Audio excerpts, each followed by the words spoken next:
Wow. It's a little bit of a lonely moment up here. This has been quite a 3 weeks since Mr. Wilson asked me to give this address.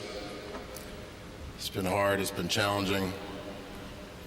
But the worst part was yesterday when I ran into my friend Jack Heaps. He said, "Mr. Murphy, you're going to be great, but make sure you remember every word of your speech." I said, "Jack, come on, man." Mr. Wilson, family, friends, faculty, my will, and to each of you, talented, ambitious, courageous young men, St. Albans graduates of the class of 2016, congratulations to you and thank you. You've worked hard, you've honored your commitments to yourselves and your families, and for that you should be proud. As parents, we have birthed you, well, not me, but nursed you, coddled you, sacrificed for you, cajoled you, begged you, and loved you. It is one of the greatest gifts of the human spirit, the love a parent has for their children, and it's been reinforced by this wonderful community. So much has been given to you by so many here today and by so many in your past. On top of this great gift, you have the greatest gift of all, the gift of St. Albans. It's given you 84 brothers who you have grown to appreciate, love, and support.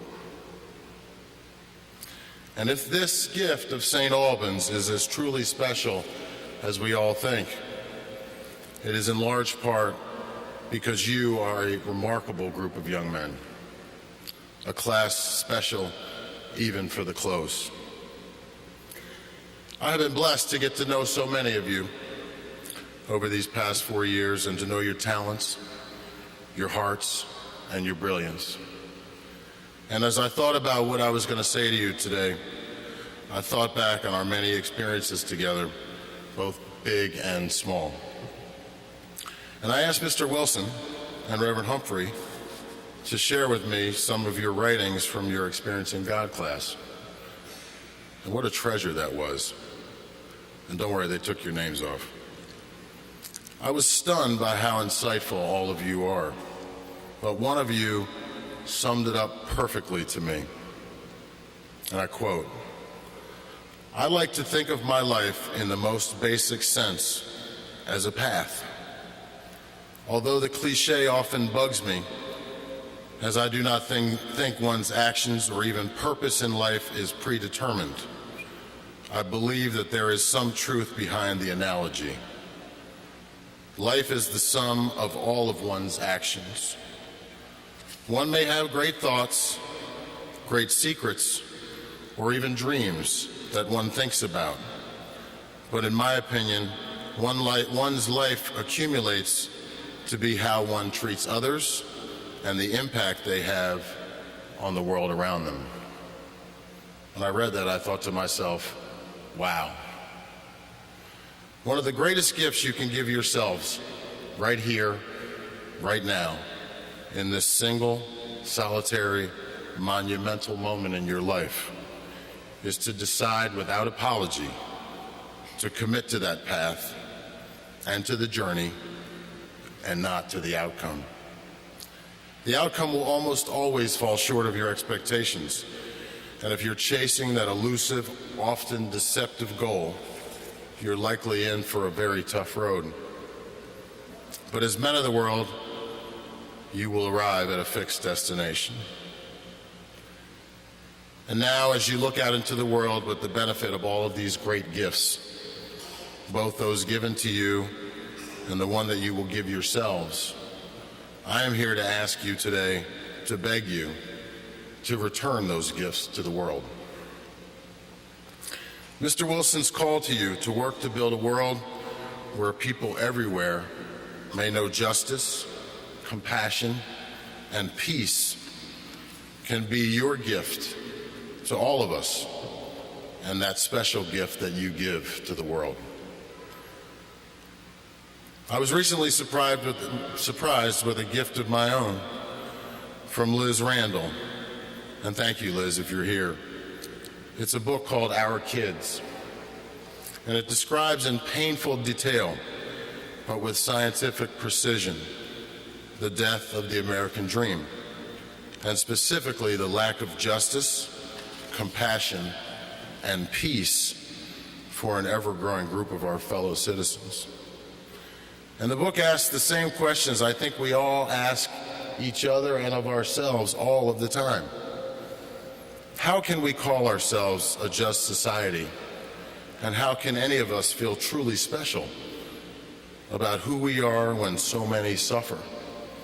When so many suffer oppression, violence, incarceration, and injustice throughout their entire lives. Can we truly enjoy these special gifts? I'll never forget heading to my best friend's house one Christmas morning when we were kids. You know, you do that routine in the morning, Christmas morning, what'd you get, what'd you get, what'd you get? Harold had received a spectacular haul. Bright, shiny cars, balls of all kinds, all a boy could ever want. And as we reveled in the majesty of it all, his father, Harold Sr., pounded on the door. After looking at me disapprovingly, as he always did, he told Harold to gather his gifts, put them in a bag, because it was time to go give them away. I think at that moment, Harold didn't believe him, but he complied, hoping at every turn that it was some test, but it wasn't. Off they went to a shelter in Northeast DC to give away each and every one of Harold's Christmas gifts, and all I could think about was, thank God my dad wasn't there to witness that and maybe repeat this travesty. All of us need a little nudge to return our gifts. And it really hasn't been until the last 7 to 10 years of my career that I decided the pursuit of justice for others was my gift to the world. I started my career after graduating from Williams and Georgetown Law in New York, working for a big behemoth law firm, corporate finance, representing Goldman Sachs, Merrill Lynch, and others, traveling the world, making money for myself and for big, mean corporations. So, gentlemen, I'm not suggesting that you abandon your goals or what you think are your dreams right now. But all we ask is that these aspirations to work to provide justice and compassion and peace serve as the principles that guide your choices and how you go about spending life's most precious resource, your time. I'll never forget sitting in my office in Baltimore late the night of April 27th, 2015, working late as I often do. It was hours after we had buried Freddie Gray. I watched from the 23rd floor as fires erupted all over the city. Crowds of angry people gathered at 6 or 7 pockets of the city within the view of my office window.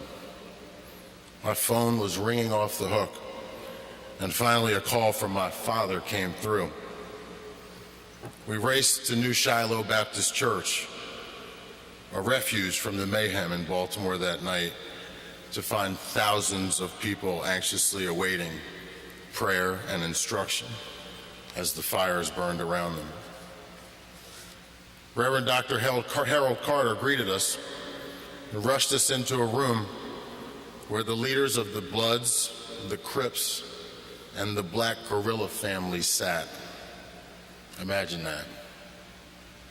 Some of the hardest men you will ever see, hardened by the violence that comes when justice eludes you, when compassion escapes you, and peace never finds you. We worked that night to find common ground and to establish some sort of a truce, which we did. but I left feeling as hopeless as I have ever felt. And I was saddened to know that these men truly believed that for them, there would never be any justice or compassion or peace.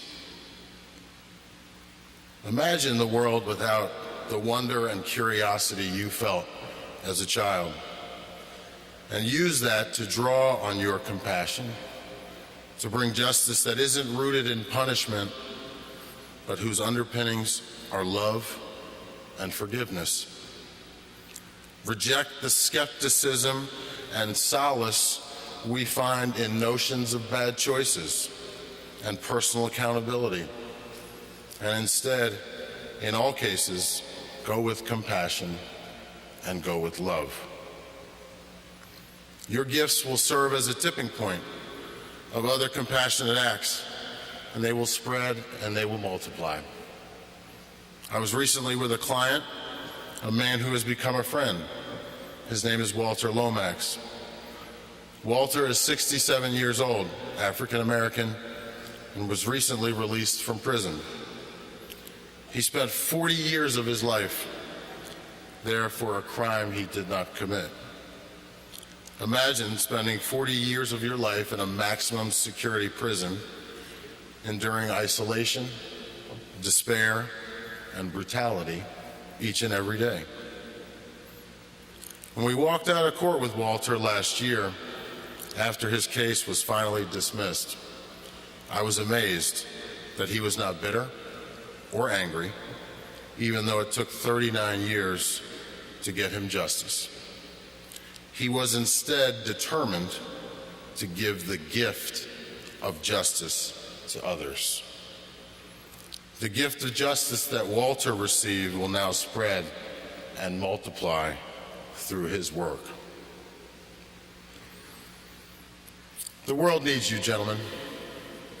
Places like Baltimore, like Flint, like Detroit, and yes, here in the district, are yearning, starving, dying for you and your healing offer of service through your gifts. We need you to help us understand that which is bigger than ourselves, so that many can stop feeling so small, so isolated, and so helpless. We need you to remind us what unbridled, unfiltered, childlike exuberance feels like, so that we can remember, without apology or disclaimer, to laugh, to play, and to fly. We need you to remind us what empathy is by taking us deep into your hearts and going into the hearts of others who are different than us, so that we can recapture the hope of not only living in peace with each other, but thriving together in a vibrant way where each of us grows in wonder and in joy. We need you to make us feel an integral part of a shared existence, so that we never lose sight of the fact that we are all in this together, and that we are deserving, all of us are deserving, of a life that overflows with immense possibility, improbable beauty, and relentless truth. What an honor it is to share this day with you. Savor every single moment of it, and then fly out of this building armed with the knowledge that you can make a difference, that your gifts are necessary, and that the world is eagerly awaiting them. Go on today, gentlemen. Make us laugh, make us cry, make us feel, make us unite, and believe in the incredible power of your gifts to overcome anything. Thank you.